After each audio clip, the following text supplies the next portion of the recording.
Hello mga kamamshis! Ito na naman kami ng mga kiddos. Weekend na naman ulit at Coco Festival.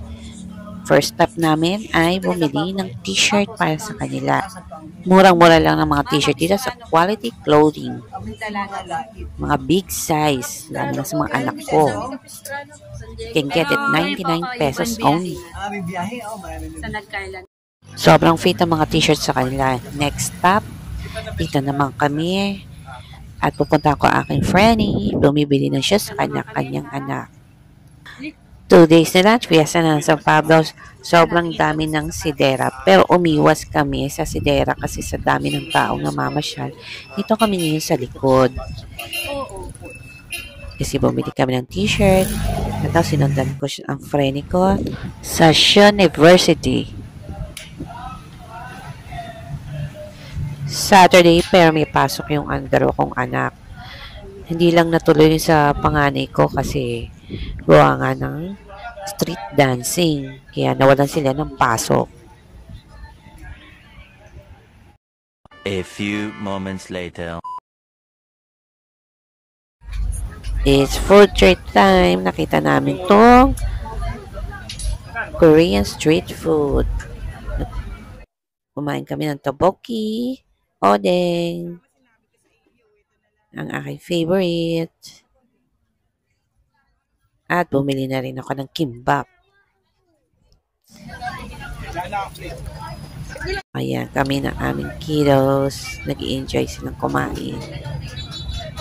Ito lang kami sa kids. Malapit dito sa mga sidera. 3 days, Saturday, Sunday, Monday, wala akong pasok. Kaya, isi-spend ko na yung time ko sa aking mga mas masarap kumain din sa mga yun. Authentic na Korean talaga. Mismo, mga Korean. Kasi talaga authentic. Ikot-ikot muna tayo dito sa mga sidera.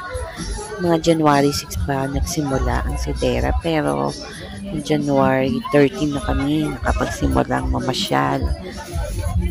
January 15 nga pala ang fiesta dito sa San Pablo. Hindi kami makakaroon ng chance mamasyal kasi nga ang sikip ng daan pagkatapos ng work. Ang gusto ko na lang umuwi. Ngayon kami mamamasyal na aming kiddo. Ito naman sila, bibili ng wallet. Mga 100 pesos and 50 pesos pa ang wallet. Naghahanap yung anak ko na lagyan ng earbuds niya. Nakakatawa lang mamasyal. Pero mas nakakatawa kung may pambili ka, syempre, diba? Yan. Next naman, binili ko ng tsinelas ang aking father. At nakakita din naman ako ng gusto kong tsinelas. Mura lang siya, 60 pesos yung tsinelas ng aking father. Nakabili din naman ako ng 140 pesos na tsinelas. Okay na yon. Satisfied na. Cute naman. A few hours later. Nagturo naman ang anak ko ng tosino. Yan ang importante. Ulam.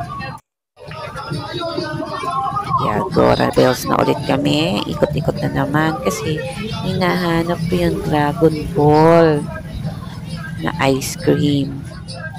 Gusto ko siyang itry. Kaya umikot-ikot muna kami kung saan ba siya nakapwesto.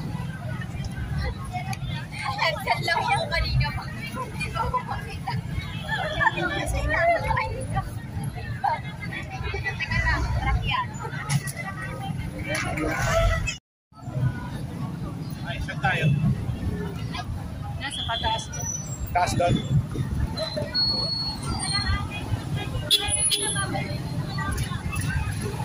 Parang nakita ko doon sa may bandang dito pag ganon. Adi ulit pataas ng ulit tayo nito. Pag ganito. Doon ba tayo galing? Ito hindi pa tayo galing dito. Try natin dito baka rin.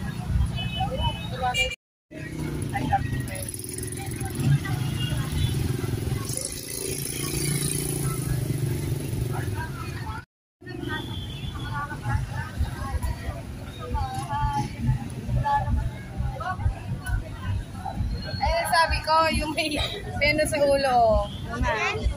Ayan, sabi ko.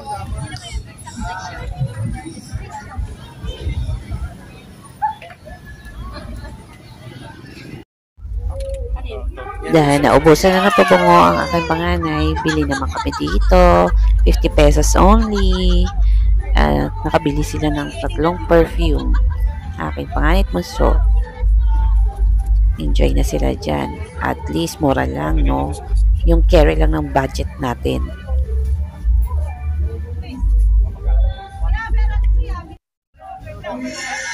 Next, malapit na ako doon sa sinasabi ko sa inyo na Dragon Ball na ice cream na umuusok. Expert tayo ng kaunti. Makita natin mga paninda dito sa Sidera. Uy, my favorite mangga.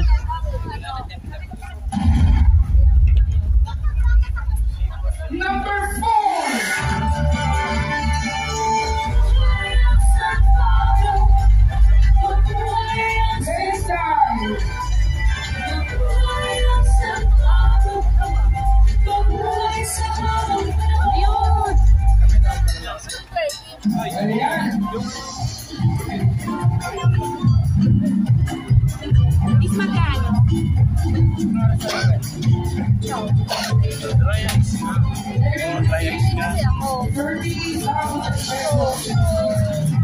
Anong oras sa payagan ng mama mo?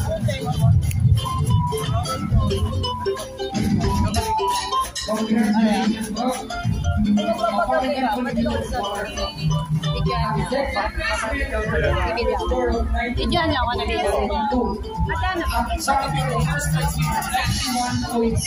Dahil medyo pricey siya, for 150, hati-hati na kami ng mga kiddos. Ilang araw ko nang kinikrave to. Worth the week. 150 pesos. Pili lang ng sauce kung chocolate or strawberry. Siyempre, chocolate muna. Yung pinili ko.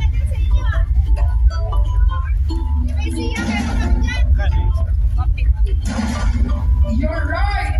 Number 5.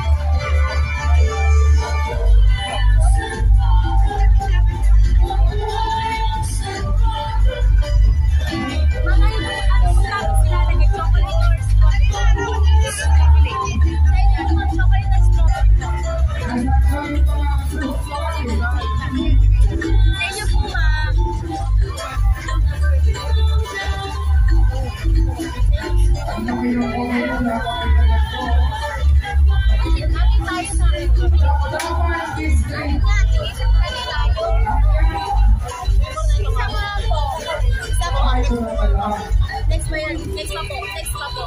Dalawa chocolate. Bayad na ng dalawa. Champion!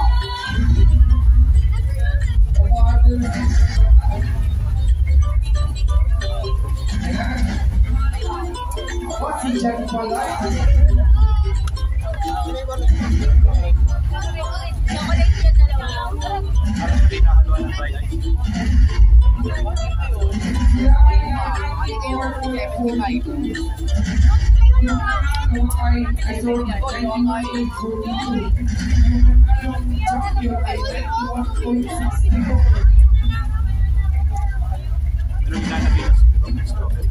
Chocolate yung dalawa. Chocolate sa amin. Okay. Ayan. Lobat na ako, mami. Ay, ang init. Champion of first.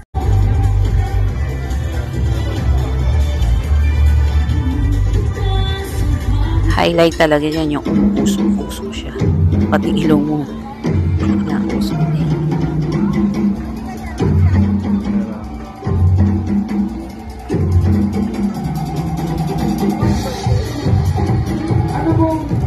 Anong district? Fule Almeida District!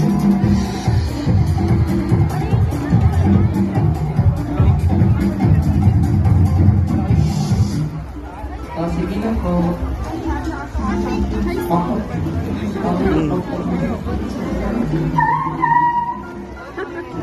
Place 93. Ang second place 93.42. Ang first place 94.42. Our third place is number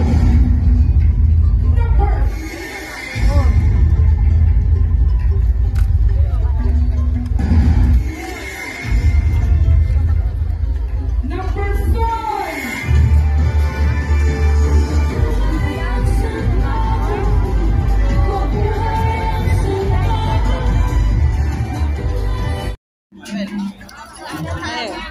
Okay, isog ka na konti. San Jose National High School. Integrated High School. Okay. So, ano Nag-fade din pala pagtagal. The next day. Sunday na ulit at naki-birthdayan tayo. Ito na yung food nila. Enjoy naman kami ng mga kids at nakikain kami. The next day. It's Monday at wala akong work. Naki-fiesta na ako sa aking office mate. A few hours later. January 15, Happy Fiesta San Pablo. At inaring nga namin ito, nagtitrending na magic water daw. Worth 20 pesos. Ito na nga, titikman ko.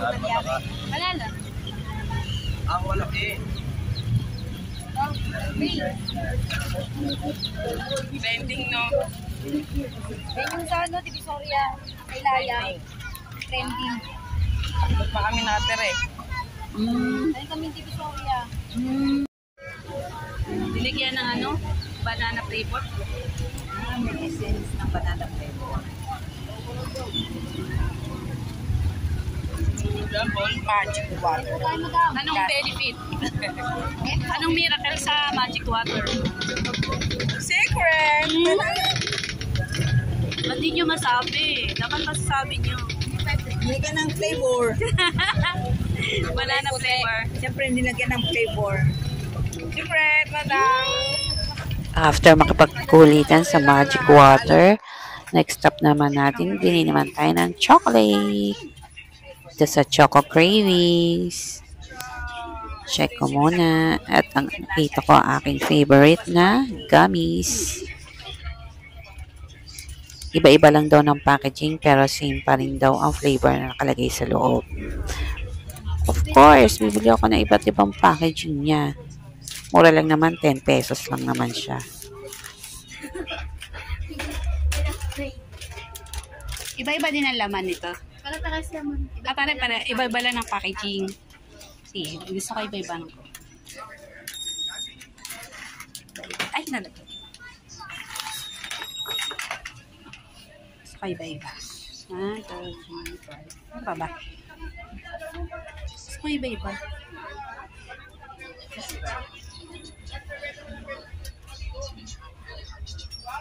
Ganun.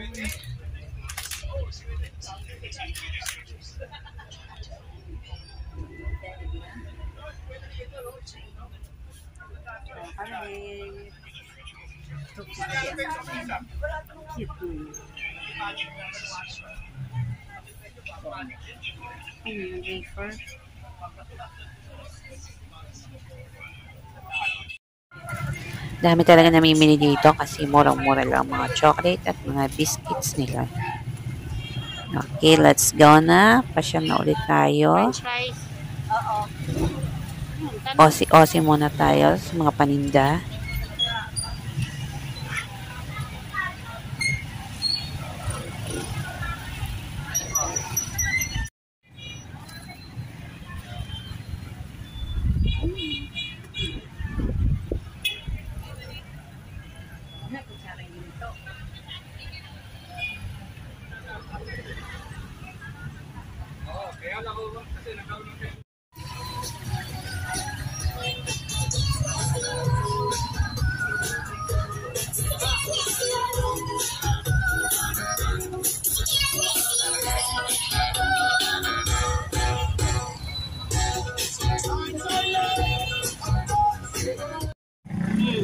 O, bili daw si mother ng bag worth 100 pesos.